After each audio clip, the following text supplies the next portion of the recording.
инициатив, которые выдвигаются государствами, заинтересованными в том, чтобы космос оставался мирным. Thank you. Robert James Parsons, Le Monde Diplomatique. Mr. Minister, in your statement, you advocate the establishment of multilateral centers for the provision of nuclear fuel cycles, and you speak of building a buffer stock of enriched uranium. The missiles that were to bomb Lebanon in August of 2000, Syria in September of 2007, contained warheads made of low-enriched uranium, according to the United Nations Environment Program, and later for Syria, according to the IAEA, although the IAEA has fallen silent about this now.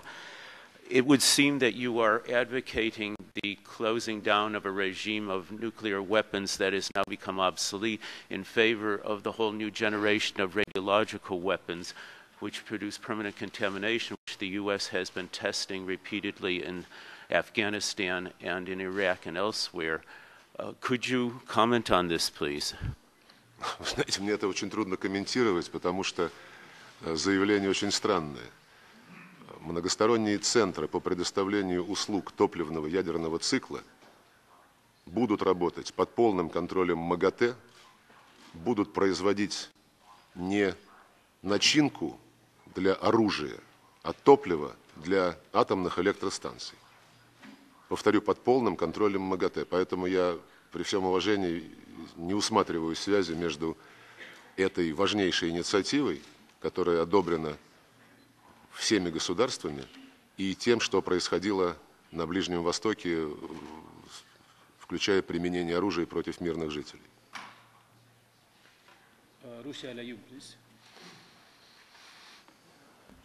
Уважаемый Сергей Викторович, вы в своем выступлении сегодня говорили о превращении региона Ближнего Востока в безъядерную зону. Мы знаем, какие были прецеденты на Ближнем Востоке, я имею в виду не беспрецедентное отношение к ядерной программе Ирака и сегодня к Ирану. Как можно вовлечь Израиль в этот процесс, на ваш взгляд? Есть ли какие-то конкретные механизмы? Как я уже сказал, в пользу создания зоны свободной от ядерного оружия на Ближнем Востоке высказывались и участники договора о нераспространении, есть и решения Совета Безопасности, в которых поддерживаются усилия, направленные на создание такой зоны. Не буду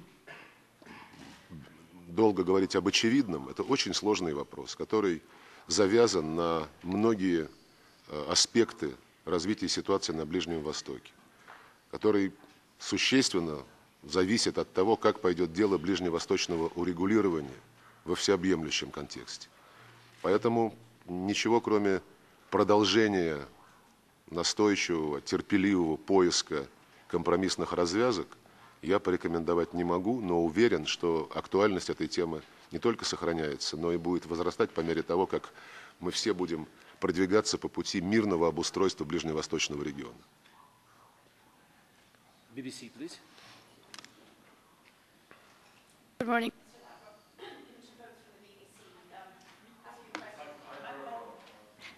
I'll ask you a question in English. If you could answer a few words in English, I think we'd all be very grateful as well. I'd like to get your feeling about whether this very, very friendly mood that we've seen over the last 2 days is concretely more than that. Do you think pressing the reset button between Moscow and Washington will actually press the restart button on disarmament, which has been so slow for so long? And if you do, what concrete things do you think can be achieved over the next 12 months? You know, the first meeting is always about getting acquainted, which we did yesterday. And it's also about discussing the agenda of relations, which we also did, both bilateral agenda and the agenda related to cooperation on regional and international issues.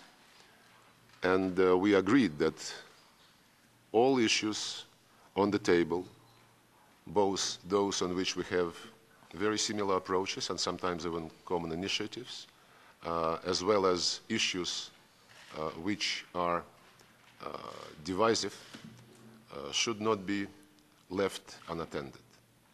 And we developed sort of schedule, not only of meetings between US and Russian governments and presidents, but also developed a schedule of issues to be discussed, and agreed that the two presidents would be offered by us some ideas on how to instruct relevant agencies in Moscow and in Washington regarding the joint efforts to reach progress on quite a number of issues. And number one priority, if only chronologically, but also in substance, is strategic arms treaty, which expires in December this year.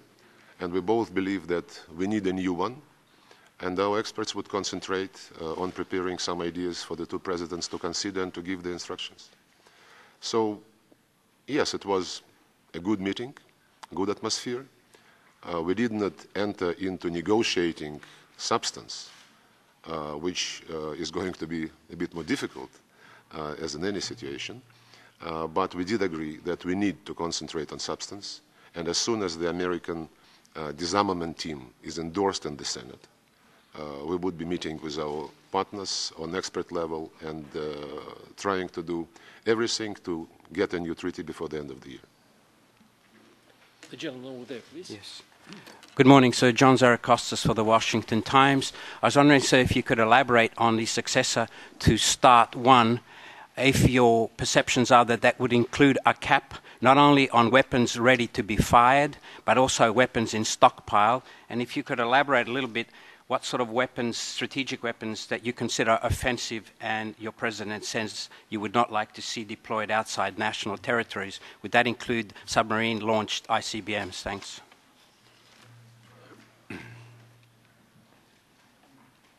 Ну, что касается первой части вопроса, я довольно подробно говорил об этом в своем выступлении на конференции по разоружению и упомянул об этом и здесь. Мы считаем, что ограничивать нужно все боезаряды, не только так называемые оперативно развернутые, но и боезаряды на складах, чтобы не было возвратного потенциала, я об этом упомянул.